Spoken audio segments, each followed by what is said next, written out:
అరుణాచల వైశిష్ట్యం మూడో భాగం. ఓం శ్రీ అరుణాచలేశ్వరాయ నమః. పార్వతీదేవి గౌతమ్ మహర్షి సమక్షంలో తపస్సు చేయడానికి సంసిద్ధమైంది. అప్పుడు పార్వతీదేవి అన్న మాటలు ఏంటంటే గౌతమ్ మహర్షితోటి, ఓ మహానుభావ, నీ దగ్గర ఉండి తపస్సు చేసుకునే అవకాశాన్ని శివుడే నాకు కల్పించాడు అని చెప్పి పార్వతీదేవి చెప్పడం జరిగింది. ఆ మాటలు విన్నటువంటి గౌతమ్ మహర్షి, ఈ అరుణాచలము అతి ప్రసిద్ధమైనటువంటిది, నామ సంకీర్తన వలన, వేదములు పఠించడం వలన ఎంత గొప్ప పుణ్యం వస్తుందో అటువంటి పుణ్యాన్ని ఈ అరుణాచలంలో ఉండడం వల్ల వస్తుంది. సత్కర్మలు తపస్సులు చేస్తే ఎక్కువ ఫలితాన్ని ఇస్తాయి ఈ అరుణాచలము. అటువంటి శివుడే నీకు ఆజ్ఞించాడు. సకల పాపాలను పోగొట్టేటువంటిది ఈ అరుణాచలము. చెబుతాను వినము. బ్రహ్మ, విష్ణువు, ఇంద్రుడు, సిద్ధ, విద్యాధర, పన్నగ, ఖగములు అందరికీ కూడా అందరి చేత సేవింపబడేటువంటిది ఈ అరుణాచల క్షేత్రం. అందరూ పాపాలను పోగొట్టేటువంటి దర్శన మాత్రములనే సర్వ పాపాలను పోగొట్టేటువంటిది. అతి దూరం నుండి కీర్తించే జనులు కూడా ముక్తినిచ్చేటువంటిది ఈ అరుణాచలం. జ్యోతి స్తంభ రూపము, తేజోమయమైన రూపము. దీన్ని ధ్యానించేటువంటి యోగులు కానీ ఎవరైనా సరే శివ సాయుధ్యాన్ని పొందుతారు. ఈ గిరి సన్నిధిలో చేసే యజ్ఞములు కానీ, దానములు కానీ, తపములు కానీ స్వల్పమైనా సరే అక్షయ ఫలితాన్ని ఇస్తాయి. అంత గొప్పది అరుణాచలము అని చెప్పి గౌతమ్ మహర్షి పార్వతీదేవికి చెప్పడం జరిగింది. బ్రహ్మ చేసినటువంటి తప్పులను కూడా క్షమించి బ్రహ్మతో పరమేశ్వరుడు ఏమన్నాడంటే, ఎప్పుడూ కూడా నా నామస్మరణ చేస్తూ, ఈ అరుణాచల నామస్మరణ చేస్తూ ఉన్నట్లయితే నువ్వు చేసిన పాపాలను కూడా నశిస్తాయని సాక్షాత్తు బ్రహ్మకే చెప్పిన వాడు పరమశివుడు. అంత గొప్పది ఈ అరుణాచలం. అంచేత ప్రదక్షిణము, నమస్కారం, స్మరణము, స్తోత్రము, పూజల చేత అర్చించబడేటువంటి అరుణాచలుడు సర్వపాపాల నుంచి కూడా రక్షిస్తాడు అని చెప్పి చెప్పడం జరిగింది. బ్రహ్మ ఒక సౌందర్యవతి అయిన స్త్రీని సృష్టించి ఈయనే మోహింపబడ్డాడు. ఆమె చూసి తాను సృష్టించాడు. మరి కూతురే కదా సృష్టిస్తే. కానీ ఆవిడ రక్షించమని పరిగెట్టింది. అప్పుడు ఈశ్వరుడే రక్షించాడు. ఇంత పాపానికి ఒడిగెట్టావు కదా అని చెప్పని ఆయన చంపలేదు, చంపేమన్నాడు బ్రహ్మగారు.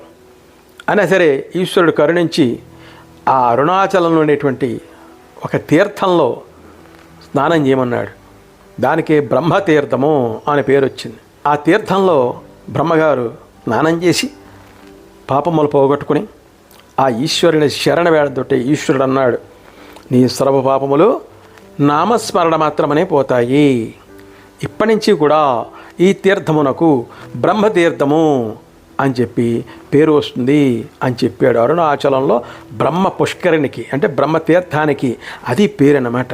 ఈ రకంగా బ్రహ్మగారు ఆయన శరణ వేడి ఆయన నామస్మరణ చేసుకుంటూ ఆయన లోకానికి వెళ్ళిపోయాడు. దేవతలు, రాక్షసులు, గంధర్వులు, పుష్పకుడైనటువంటి గంధర్వరాజు, ఇలా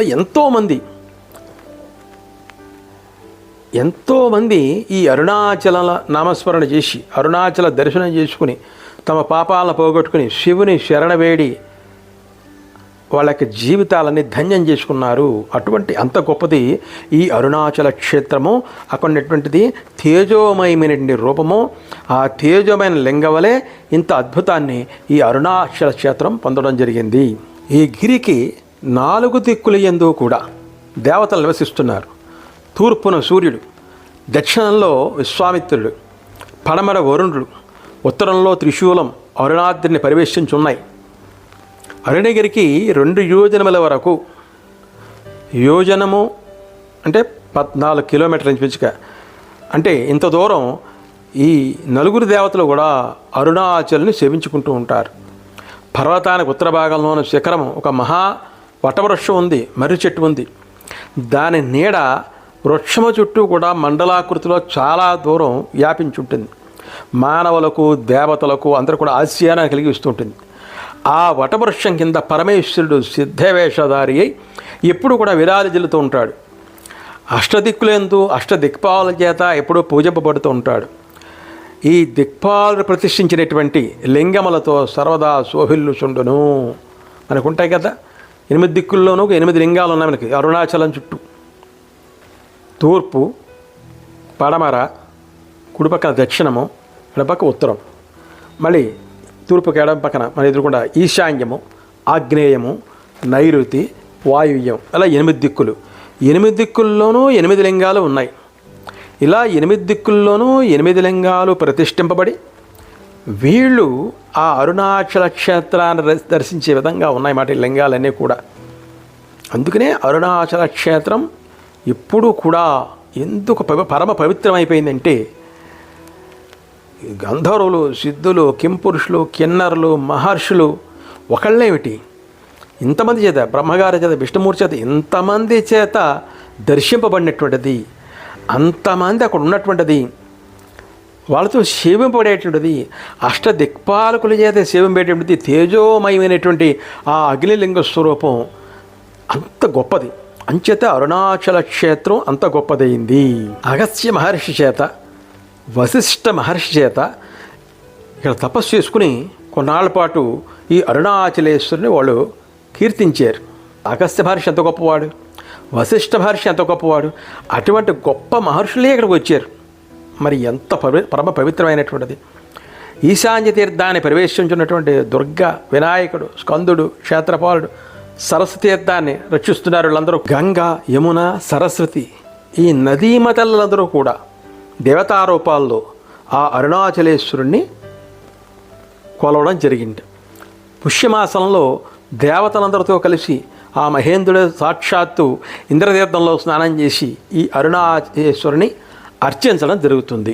చైత్రమాసంలో విష్ణు తీర్థంలో స్నానం చేసి విష్ణువు ఆ అరుణాచలేశ్వరుణ్ణి కొలవడం జరుగుతుంది. సర్వదేవతల చేత పూజింపబడేది అరుణాచలం అని చెప్పడం జరిగింది.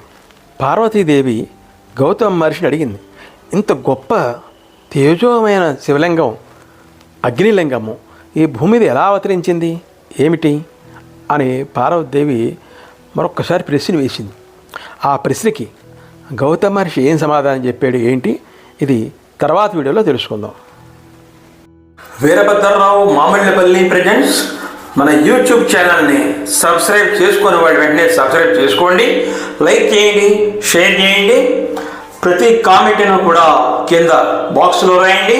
Devotional, cultural, see my all videos continuously.